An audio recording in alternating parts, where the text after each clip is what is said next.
கிரக பயிற்சிகளால் உண்டாகும் தோஷத்திற்கு பரிகாரம் வேண்டுமா? முன்னோர் சாபம் நிவர்த்தியாக வேண்டுமா? உங்களின் 7 தலைமுறைக்கும் புண்ணியம் சேர்க்க வேண்டுமா?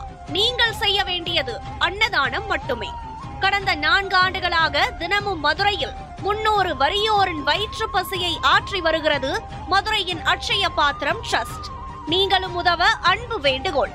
மேலும் தொடர்பிற்கு நெல்லை பாலு, நிறுவனர் 944226300815. நடமாடும் தெய்வமாய் விளங்கி நாடலத்தில் உள்ளவர்களை எல்லாம் நல்வழிப்படுத்திய காஞ்சி பெரியவரின் மகிமை குறித்து மதுரை அனுஷத்தின் அனுகிரகம் நிறுவனர் நெல்லை பாலு அவர்கள் தொகுத்து வழங்கும் ஸ்ரீ மகா பெரியவா மகிமை சிறப்பு தொகுப்பு. ஹரஹர சங்கர, ஜெய ஜெய சங்கர, காஞ்சி சங்கர, காமகோடி சங்கர. எல்லாம் வல்ல நம் ஜெகத்குருவின் திருவருளால் இந்த நாள் இனிய நாளாக அமைய அன்பு பிரார்த்தனைகள்.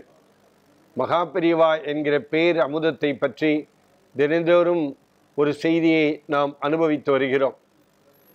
13 வயதிலே சந்நியாச தர்மத்தை மேற்கொண்டு 87 வருட காலம் சந்நியாசியாக இருந்து 100 ஆண்டு காலம் வாழ்ந்த மகா பெரியவரை பல பேர்கள் சந்தித்த அனுபவங்களை கேட்டாலே நமக்கெல்லாம் வியப்பாக இருக்கும். அவர் பார்க்காத துறையே கிடையாது என்கிற விதமாக எல்லாம் அறிந்த ஒரு அற்புதமான மகானாக மகா பெரியவா அன்றைக்கல்ல இன்றைக்கும் விளங்கி கொண்டிருக்கிறார். ஒருமுறை மடத்துக்கு ஒரு அன்பர் வருகிறவர்கள் அத்தனை பேரும் அதில் 100% துக்கத்தோடே வருவார்கள். மகா பெரியவா இடத்திலே வந்து துக்கத்துக்கு பரிகாரம் தேட வேண்டும் என்று பல பேர்கள் வருவார்கள். சில பேர்கள் சந்தோஷத்தோடு தன் குழந்தைக்கு திருமணம் என்று திருமண பத்திரிகை கொடுப்பதற்காக வந்து பெரியவரிடத்திலே ஆசி பெற வேண்டும் என்று வருவார்கள். அப்படி ஒரு பெரிய கூட்டம். அந்த கூட்டத்திலே ஒருவர் வருகிறார்.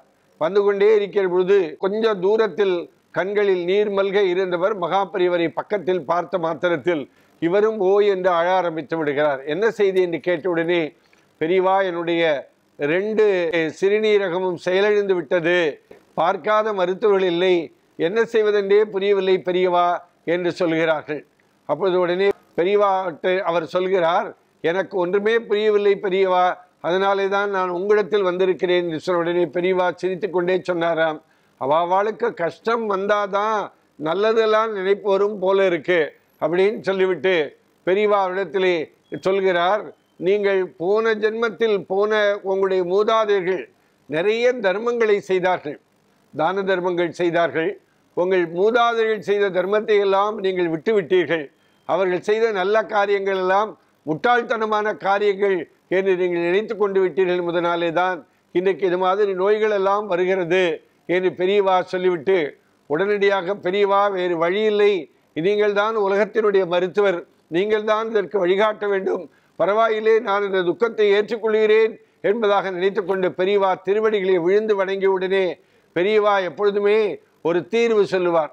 நீ என்ன பண்ணுற, தினந்தோறும் மருந்து கடையில் வசம்புன்னு ஒன்று இருக்கும், அதை வாங்கி தினமும் உன்னுடைய தொப்புளை சுற்றி தினமும் போட்டுக்கொண்டே வா, இது ஒன்றுதான் அதற்கு பரிகாரம் என்று சொல்லி அனுப்புகிறார்.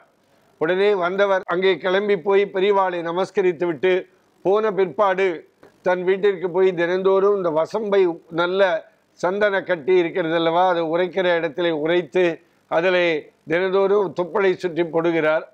15-20 நாட்கள் கூட ஆகியிருக்காது. வந்தவர் மருத்துவரிடத்திலே போகிறார்.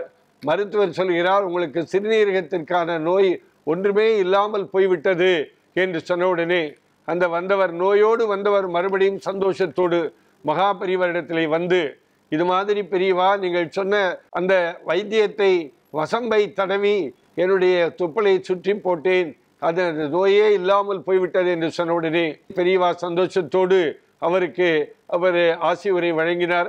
நான் இனிமே என்னுடைய மூதாதையர்கள் தினந்தோறும் பல பேருக்கு அன்னதானம் வழங்கினார்கள், அந்த செயலை நான் மறுபடியும் செய்வேன் பெரியவா என்கிற உத்தரவாதத்தை பெரியவாடத்திலே சொன்னார்கள்.